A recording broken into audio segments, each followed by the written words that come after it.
आगे बढ़ते हैं। एनसीपी, कांग्रेस, शिवसेना की मेहनत और इत्तेहाद ने बीजेपी के ख्वाबों को आज चकनाचूर कर दिया। सुप्रीम कोर्ट के फ्लोर टेस्ट कराने के फैसले के बाद अजीत पवार ने हथियार डाल दिए और नायब वज़ीर आला के ओहदे से इस्तीफा दे दिया। अजीत पवार के इस्तीफे के साथ ही बीजेपी के भी हौसले पस्त और अक्सरियत साबित करने की उम्मीदें खत्म हो गई। वज़ीर आला देवेंद्र फडणवीस ने प्रेस कॉन्फ्रेंस से खिताब करते हुए ओहदे से मुस्तफी होने का ऐलान कर दिया।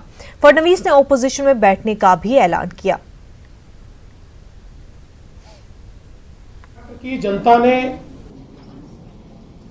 हमारी महायुति को संपूर्ण बहुमत दिया और संपूर्ण बहुमत के साथ जनता ने हमको चुनकर दिया, इसलिए मैं जनता का बहुत बहुत आभार व्यक्त करना चाहता हूं।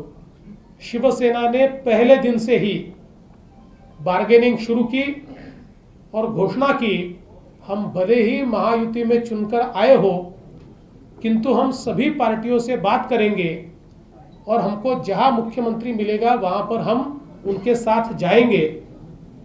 उन्होंने ये भी कहा कि हमको 2.5 साल मुख्यमंत्री देने का वादा ये किया गया है, जो बिल्कुल गलत बयान था।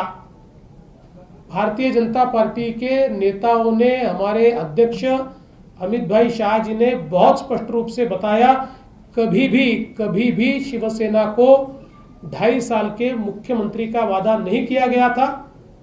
जो वादा नहीं किया था उसको छोड़कर जो वादे किए थे उसको पूरा करने के लिए हम कभी भी तैयार थे।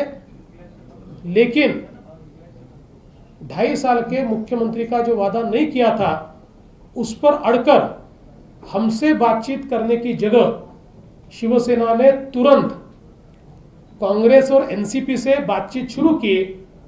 तो उनकी मंशा ये स्पष्ट थी कि वे उनके साथ सरकार बनाना पहले दिन से चाहते थे। 3 पार्टियां एक साथ चर्चा करते करते 10 दिन से ज्यादा समय निकल गया, लेकिन ये कॉमन मिनिमम प्रोग्राम भी अपना तय नहीं कर पाए। इसका कारण यह था कि इनका कॉमन मैक्सिमम प्रोग्राम एक ही था, भारतीय जनता पार्टी को हटाना और सत्ता पाना। और इसलिए ये सारे लोग एकत्रित आकर, जिनकी वैचारिक भूमिका भी एक दूसरे से नहीं मेल खाती, विशेष रूप से शिवसेना और कांग्रेस, शिवसेना अपने आप को हिंदुत्ववादी पार्टी कहती है। ये बात अलग है कि उनका हिंदुत्व अभी सोनिया जी के चरणों में नतमस्तक है।